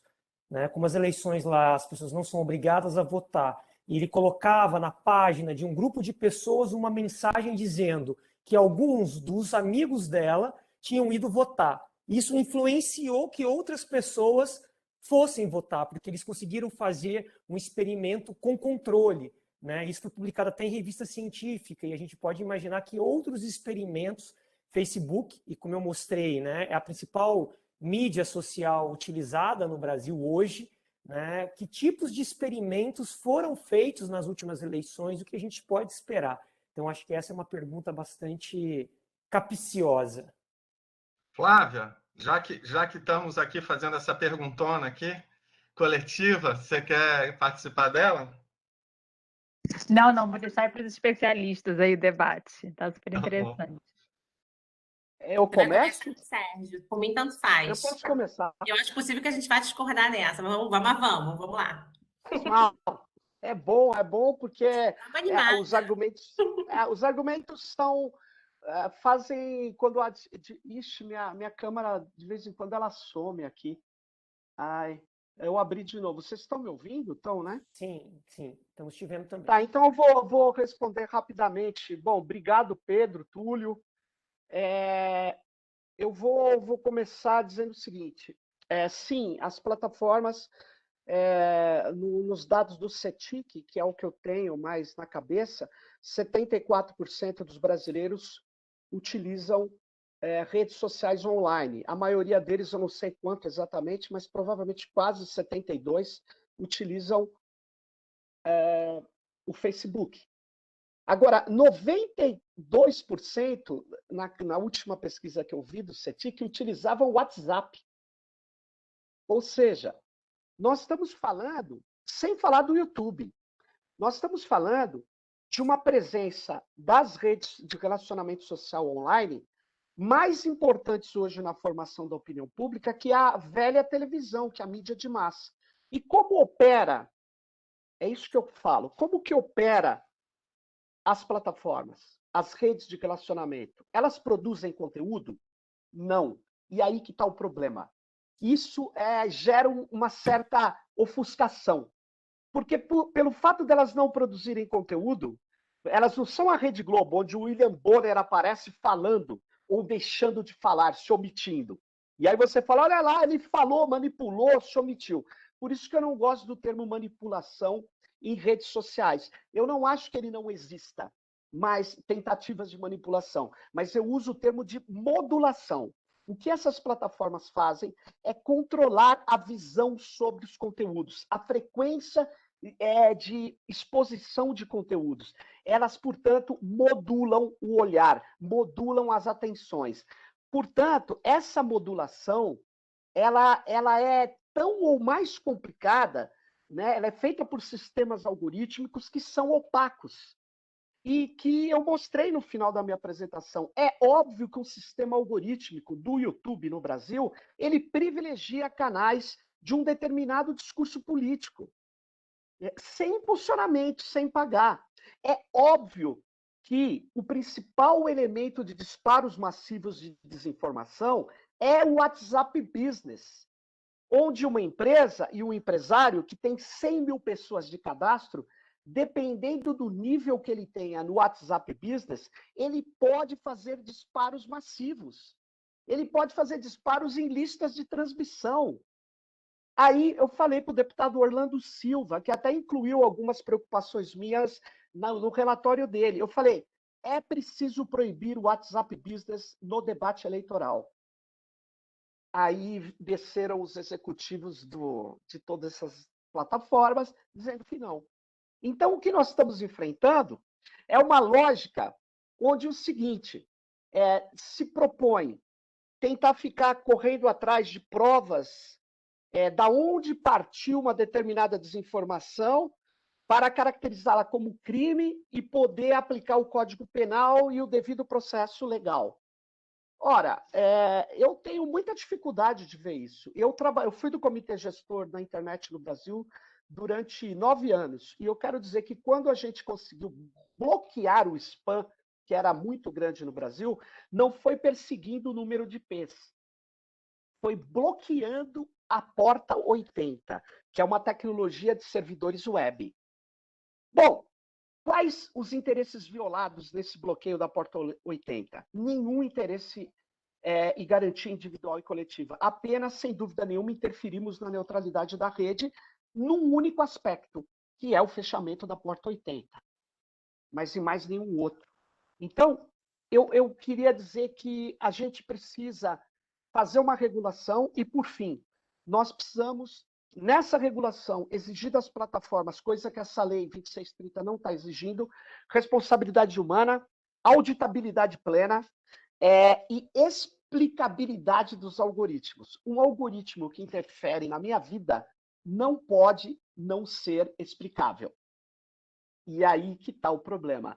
Há um discurso de ofuscação técnica que vem dizer que algoritmos de redes neurais são inescrutáveis e, portanto, não cabe a nós exercer sobre eles conhecimento. Aí eu queria dizer, se isso é verdade, então eles não deveriam ser usados para decisões que interessam ao público, à democracia e ao Estado, porque eu preciso recorrer de uma decisão do Estado quando eu a considero autocrática, demasiadamente autoritária e fora da lei. E quando você usa uma rede neural, como está sendo cada vez mais usado, o Estado também fica mais opaco e eu perco o direito de saber como foi ou como se chegou a um determinado resultado. Era isso, eu não sei, eu coloquei os pontos que mais me chamavam a atenção. Nem sei se eu respondi exatamente, mas eu acho que tem um dataísmo aí, como é um termo da pesquisadora Rossé Van Dijk. Há uma crença absoluta em dados, há uma ideia de que as plataformas são neutras. Então, eu não acredito em nada disso. Então, eu combato também esse dataísmo. E era isso, já falei demais, espero ter colocado alguns pontos. Certamente não consegui responder. Clara? A gente nem vai discordar tanto quanto eu imaginava, Sérgio, mas eu vou só. O meu ponto, né? Quando você me pede para comentar, Pedro, super obrigada pela pergunta, é o seguinte: esse impacto em processos eleitorais, a evidência empírica sobre se as plataformas de fato polarizam, se elas de fato mudam a opinião das pessoas, é muito disputada. Tá? Então, você tem toda uma literatura que vai mostrar que os trabalhos empíricos não colaboram para a percepção de que a curadoria algorítmica gera polarização. Todas essas teorias famosas de filtro bolha, né? Câmaras de eco, essa ideia de que a ordenação algorítmica deixaria as pessoas presas ali em ambientes onde elas só teriam contato com as suas próprias ideias, já pré-concepções, e por isso se polarizariam, a evidência empírica é disputada. Tá? Então, tem vários trabalhos que mostraram que essa polarização não necessariamente acontece, por vários motivos, de porque as redes sociais muitas vezes presumem relações mais afetivas, né? Então, por exemplo, você acaba tendo um amigo ou um primo que pensa diferente de você, então você entra em contato com ideias diferentes das suas. Então, e no caso do processo eleitoral, também é disputado. A gente tem um trabalho sobre as eleições de 2016 nos Estados Unidos, que mostra que, na verdade, a desinformação digital teve muito pouco efeito e o que, de fato, teria sido mais determinante foi justamente a reverberação na mídia tradicional do conteúdo de desinformação que começou a ser circulado digitalmente. Então, assim, essa evidência empírica, se causa impacto ou não, é disputada. A despeito disso, né, eu tenho para mim, e acho que a literatura também avança nesse sentido, de que essas práticas, elas são ilegais, são abusos de poder, independente de ter essa conexão empírica entre impactos e as práticas, entende? Muitas vezes, elas já vêm associadas com práticas ilegais, de abusos de poder, né, de uso indevido de máquina pública, que já tornariam elas ilegais, ilegítimas por si, né? Então, a gente nem precisaria fazer esse esforço. O TSE decidiu mês passado que o disparo em massa é abuso de poder na forma da lei de inelegibilidade, né? E que já deixou bem claro, tem uma decisão judicial no Brasil dizendo isso. Contratação de disparo em massa é abuso de poder no uso dos meios de comunicação no processo eleitoral. Né? Infelizmente, a decisão não conseguiu dar consequências a essa constatação, né? Mas pelo menos a fez. Então, isso para dizer que esse impacto aí, a meu ver, nem é a minha maior preocupação, porque essas práticas já são ilegítimas e ilegais por si. Não é para dizer que não há influência nenhuma, né? A gente ficou aqui falando esses 20 minutos sobre como esses mecanismos de interferência exercem, sim, alguma influência, mas, como eu tentei mostrar para vocês, não dá para a gente culpar tudo na tecnologia. A gente tem uma máquina aí de interesses políticos que estão em jogo, né, e que estão usando essas tecnologias desta forma. E, por fim, falando em eleições, é só lembrar que a gente, hoje em dia, a meu ver, a gente está vivendo assim, uma mudança de paradigma eleitoral. Né? Então, assim, não só no Brasil, mas, por exemplo, o que sempre distinguiu o processo eleitoral em termos de circulação de informação foi o recorte temporal. Né? Então, dependendo do país, 3 meses, 6 meses, 2 meses antes das eleições, né, a gente tem o horário eleitoral, a gente tem uma série de restrições de discurso aí, em algumas formas, para garantir a rigidez das eleições. Esse recorte temporal, a meu ver, não funciona mais. Né? A gente vive num estado de constante campanha eleitoral, com essa comunicação digitalizada, né, diária. Né? Não dá mais para distinguir o que é conteúdo político do que é conteúdo satírico, do que é conteúdo. Então, assim, não quero ser desesperançosa, mas assim, eu acho que a gente vai ter que ter muitas conversas aí sobre o que significa eleições e processos eleitorais em épocas de digitalização. O que a gente tem hoje para se apegar, né, é assim, em primeiro lugar, exigir um debate sério sobre proteção de dados em processo eleitoral. Né? A gente tem uma lei geral de proteção de dados. Existe até um movimento de pessoas que defendem que elas não deveriam se aplicar nas eleições. Eu não só acho como ela deveria se aplicar, como deveria estar, assim, mais ainda enfática, né, em se tratando de uso de dados durante o processo eleitoral. E, em segundo lugar, a gente tem até hoje em dia parcerias do TSE com plataformas e tudo mais. Né? Eu acho assim, que essas parcerias têm que acontecer no mínimo, né? Tem que continuar, se fortalecer, mas tem muitos debates mais sérios para a gente fazer, começando por esse da proteção de dados, né? Como que a LGPD ela já traz muita coisa para aplicar, né? Mas como que a gente dá mais consequências aí a essa proteção de dados nesse período que sempre foi entendido como um período em que as exigências do discurso, né, da democracia e tudo mais ficam aí qualificadas. Ótimo. Nós estamos com 1h35 de evento. Temos o limite duro, intransponível, de 2 horas. Então, temos aí mais uns 20 minutos. Eu posso... Túlio, só já te passo, Sérgio. Eu ia propor, né, de eu, Túlio, Flávio aqui, a gente, né, ver se temos quais são as perguntas mais prementes em nossas mentes, para a gente fazer, sei lá, uma última pergunta e depois um encerramento, onde todo mundo faz um comentário final. O que vocês acham dessa proposta? Pode ser, pode ser. Pode ser. Flávia, se você tiver uma pergunta, você Isso. está muito quietinha. Não, tô ouvindo e aprendendo muito aí. Interessante debate. Como eu comentei com o Túlio, eu nem coloquei na minha apresentação, porque a gente não apresentou, a gente fez ano passado, no dia da eleição, uma pesquisa com os eleitores, com o TSE, né, ouvindo eles sobre vários tópicos, entre eles desinformação. Então, depois que a gente tiver aí discutido, apresentado para o TSE, que a gente não entregou ainda, a gente também poderia marcar uma outra conversa para a gente compartilhar com vocês, porque a gente fez, assim que o eleitor votou, foi uma metodologia inovadora para o TSE, que sempre fez pesquisa de percepção do eleitorado e que ouviu justamente alguns dos insights que a gente teve ali na análise dos dados seriam interessantes de estar rediscutindo com especialistas. A gente queria aproveitar depois o contato de vocês para isso também. Tenho todo interesse em ver esse estudo, Flávia. Parabéns. Quero muito também. ver. Parabéns. Então, Túlio, eu tenho umas perguntas aqui, mas eu vou deixar as Pode ir. minha como reserva aqui. Você tem Pode alguma? perguntar, Flávio, pode perguntar. Eu tenho, mas pode Olha, ver. eu vou abrir meu coração aqui, correndo o risco de ser um pouco cringe. Eu vou falar as duas coisas que Somos estão me todos, afligindo Flávio. aqui. Eu acho que todo mundo que está assistindo a gente, inclusive, também, todos somos cringe aqui nesse grupo. Que bom! O Sérgio passou, né, pela discussão e também a Clara, eles passaram pela palavra neutralidade, né?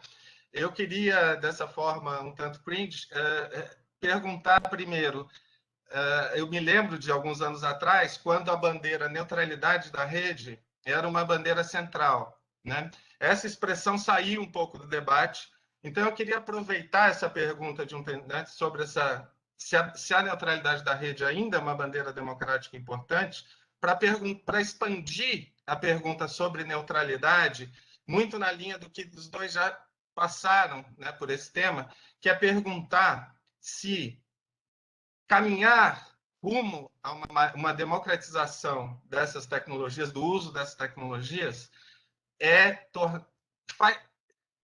equivale a torná-las mais neutras, ou se não há neutralidade. Quer dizer, a pergunta é se democratizar um sistema algorítmico, por exemplo, é torná-lo neutro, o mais neutro possível, ou é lhe atribuir viés democrático? Porque eu acho que tem muita confusão, como disse o Sérgio, tem essa coisa do mito da neutralidade técnica, né? Então, eu queria saber se vocês veem, né, a democratização do uso dessas tecnologias como, né, se a palavra, se a ideia de neutralidade faz sentido, que papel ela tem nesse debate hoje. Posso começar? Sim? Sim. Ótimo. Flávio, a sua pergunta é fundamental. Sabe por quê? A questão da neutralidade da rede, a gente encampou no Brasil, inclusive foi uma campanha muito forte dentro do Marco Civil. O principal elemento do Marco Civil, sem dúvida alguma, é o dispositivo de neutralidade da rede. Mas nós aportuguesamos essa palavra, nós traduzimos do inglês. Os ingleses tinham já, principalmente Estados Unidos, que tem uma ideia de neutralidade técnica complicada nos seus ativistas, mas eles usavam a expressão net neutrality. E aí a gente traduziu literalmente como neutralidade da rede. Mas, na verdade, quando a gente está falando neutralidade da rede, a gente está falando no princípio da não interferência da empresa que controla os cabos no conteúdo que passa por eles. Então não tem nada a ver com neutralidade técnica, é porque a tradução de fato é complicada, ficou ruim. Eu nunca gostei da palavra neutralidade da rede, mas ela se consolidou como o princípio de não interferência. As operadoras de telecom que controlam a infraestrutura da internet têm que deixar os fluxos de dados e conteúdos passarem sem que elas bloqueiem, fazendo modelos de negócio ou fazendo bloqueios políticos. Então, essa é a ideia da não interferência. Quem controla a camada de infraestrutura tem que ser neutro em relação aos fluxos que passam por ela. É isso que saiu de moda, porque a gente ganhou essa guerra parcialmente. Na minha opinião, o modelo de celular no Brasil viola a neutralidade da rede, infelizmente, com o apoio do Poder Judiciário. A gente já perdeu várias tentativas de alterar o modelo de cobrança por dados, por pacote de dados. Eu acho que isso viola, porque a defesa das operadoras é assim, não, eu não estou impedindo que você utilize para multimídia. Pô, mas ele me vende um pacote de dados que não dá para fazer nada. Se eu assistir meio filme, já acaba o meu pacote de dados. Então, na verdade, ele está impedindo multimídia com outro nome. Enfim, a gente ainda tem uma batalha em relação a garantir a não interferência de conteúdos, de aplicações na camada de infraestrutura. Bom, dito isso, eu acho que as tecnologias e as plataformas, elas não operam de maneira neutra. Elas, como disse o Bruno Latour em tantas outras pesquisas, em geral, o intermediário deste tamanho vira mediador. E eu tentei falar muito rapidamente, a operação das plataformas é uma operação de interferir na alocação de conteúdos, naquilo que eu vejo, quantas vezes eu vejo, a frequência que eu vejo. Então, eu queria dizer que, empiricamente, elas não são neutras. Além do debate filosófico, se a tecnologia ela pode ser considerada também, do ponto de vista epistêmico, neutra. Eu acho que não, eu sou polêmico do ponto de vista filosófico e da ciência, mas eu venho dos estudos de ciência, tecnologia e sociedade que nascem exatamente para combater o positivismo, né? Então, eu não acredito em tecnologia neutra, e eu sugiro que todos leiam um texto do professor Landon Wiener, o capítulo 2 do texto, agora eu não sei se eu me lembro, agora é Whales and the Reactor, a baleia e o reator, né? O capítulo 2 é uma pergunta muito interessante. Os artefatos têm política? Eu convido a todas e todos a lerem esse capítulo 2, porque ele é muito esclarecedor da questão de uma certa neutralidade. Mas eu não poderia terminar sem falar uma coisa. Eu concordo com o que a Clara estava falando a respeito dessa ideia que veio lá do Pariser, de filtro bolha. Eu não gosto muito disso, mas eu estou até orientando um mestrado de uma pesquisadora nossa, do nosso grupo de estudos, que pesquisa a rede programática de publicidade, que está engolindo a publicidade no mundo. Olha, Clara, o que existe é que você compra em tempo real alguém que está procurando alguma coisa. E você faz isso por sistema algorítmico. E você tem, primeiro, uma predominância do dinheiro, inclusive na política, porque na época da televisão você tinha um controle. Tanto é que não tem propaganda paga na televisão brasileira de política. Você tem o horário gratuito, que é complicado, é mal feito, mas era para coibir o poder econômico. Na rede não se coíbe. Segundo, o que você tem é um fenômeno de espetacularização e não de polarização. As eleições dos Estados Unidos sempre foram polarizadas, gente. É bipartidário. Eu sei que tem centenas de partidos, mas o processo é feito de tal forma que você tenha duas grandes estruturas, democrata e republicano, é polarizado. Mas o que existe na rede, no meu modo de entender, é uma coisa que eu que utilizo muito o referencial Foucaultiano deleuziano, eu tinha um certo receio de usar. Receio não, eu tinha abandonado, que era a ideia do Guy Debord, de sociedade do espetáculo. As redes são espetaculares. Eu sou espetacular no meu Facebook. Qualquer um é espetacular no TikTok, no Twitter. Na verdade, o que é a supremacia imagética e a tendência a transformar tudo num grande espetáculo. As redes sociais se alimentam disso. Agora, isso interfere na política? Bom, para estudar algoritmo, sabe o que eu tive que fazer? Eles são fechados. Como é que eu tiro as minhas conclusões? Ah, porque eu invento? Não, eu estudo as patentes. A patente não dá o código do algoritmo, mas me dá o milagre. me dá o que eles querem fazer. Leiam as patentes são documentos publicados, e se você ler as patentes do Google, Facebook, eu tenho até um estudo sobre modulação a partir das patentes do Facebook, é um absurdo.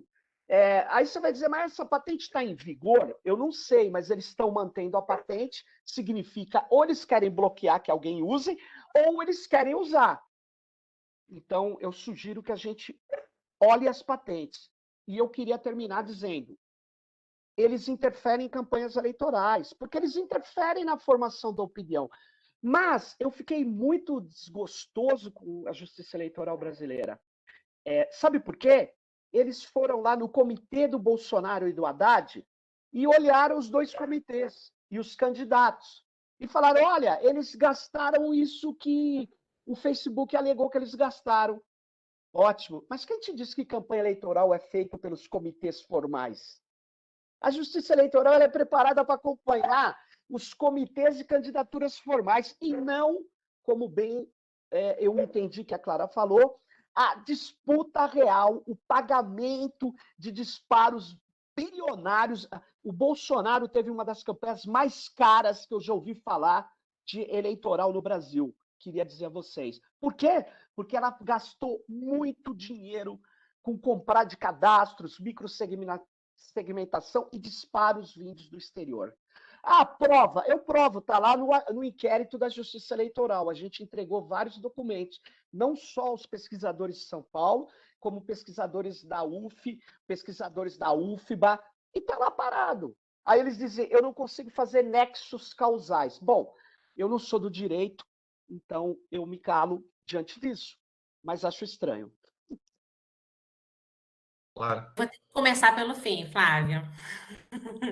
Eu concordo, Sérgio. Eu achei essa decisão do TSE assim contraditória, né? Porque a primeira metade da decisão ela é assim patente em afirmar que houve disparos em massa, né? Que está mais que provado que esses disparos favoreceram a campanha do presidente e tudo mais, para depois dizer que não conseguiu provar ali, como que eles chamam, a gravidade, né? E o que seria provar a gravidade ali na decisão? Seria provar que de fato as mensagens eram falsas, seria provar que houve influência no eleitorado. Não tem como provar influência no eleitorado. Não vai dar para provar. O que você vai provar de influência no eleitorado? Né? A conduta, ela é abuso por si, né? Ela é abusiva por si, ela é ilegal por si, não precisa provar influência no eleitorado. Né? Agora, isso que não se logrou provar que as mensagens eram falsas, eu estranhei porque eu conheço pelo menos 2 ou 3 estudos que documentaram, né? A gente tem alguns pesquisadores da área que estavam nesses grupos, que coletaram esses materiais, que tem print, que analisam a linguagem desses materiais, né? Até além da questão eleitoral, analisam que tipo de linguagem que se emprega. Então, eu realmente fico surpresa de saber que não teve uma prova, né, de que os conteúdos distribuídos eram conteúdos falsos, mas eu realmente não conheço os detalhes do processo, né? Eu conheço mais, eu não li os autos todos, só li a decisão final. Então, depois, Sérgio, até se você puder dividir esses estudos que vocês juntaram e tudo mais, eu ficaria super interessada de ler, até para ter mais informação sobre no que a decisão está dizendo, que não conseguiu lograr a prova. Mas sobre a pergunta do Flávio especificamente, né, entre neutralidade de rede e democratização, eu acho que a neutralidade de rede, Flávio, era muito vendida sob a ótica da democratização. Né? O que a gente tinha era assim, se não for neutra, vai poder haver distinção de conteúdo, cobrança de conteúdo mais para uns usuários, outros para assim, mais para alguns usuários e menos para outros usuários, né? Pessoas que estão em localidades mais ermas seriam desfavorecidas, tudo mais, não.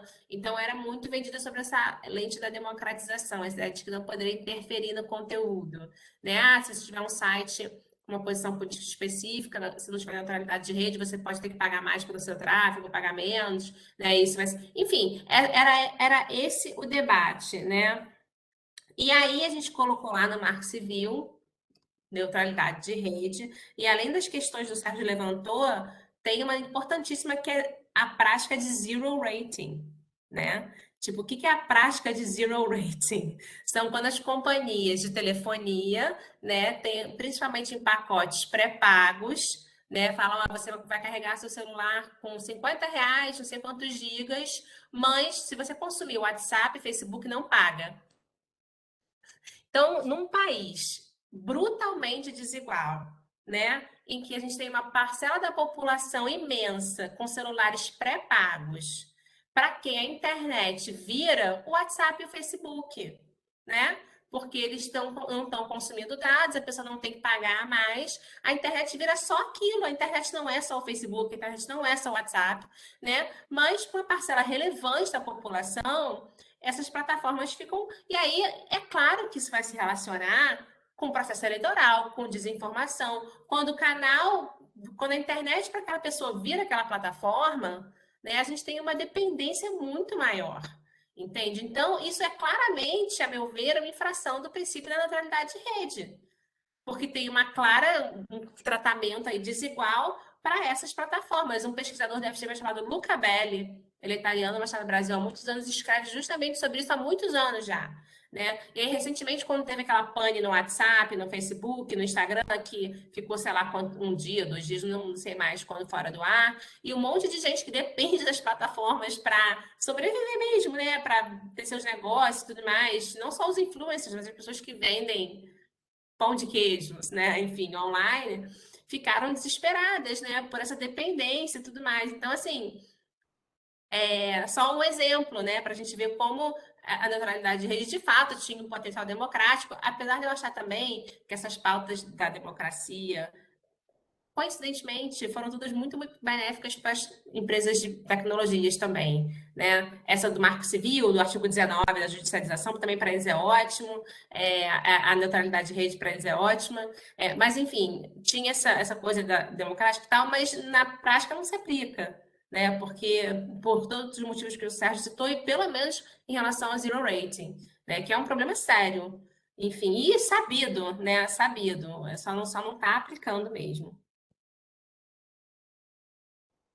Obrigado, gente. Estamos terminando. Túlio, quer dar uma última palavra? Sim, rapidamente, eu gostaria de agradecer mais uma vez a presença do Sérgio, da Clara, da Flávia, né? Agradecer mais uma vez a equipe do CTS, a equipe da D7, a Ascom pelo apoio ao evento, né? Eu acho que as apresentações de hoje brindaram a nossa tarde, nos ajudaram a problematizar, né, o que a gente está vivendo, e com certeza tem muitas possibilidades analíticas investigativas, né, inclusive olhar mais para a questão da dependência nossa para essas infraestruturas todas, né, e a gente pode retomar lá o que a Van Dijk vem tentando trabalhar e tentando olhar o contexto europeu, mas a gente poderia olhar o contexto latino-americano, né, revisitar a teoria da dependência com a força que essas empresas possuem, né? Eu acho que isso foi bastante apresentado. Enfim, mais uma vez é isso, gostaria de agradecer, espero que a gente consiga se encontrar, mesmo que virtualmente, no futuro muito próximo, né? E obrigado a todos, obrigado. Obrigado. Tchau, pessoal. Tchau, um abraço. Muito obrigada, gente. Tchau, tchau. Pra vocês. Ótimo.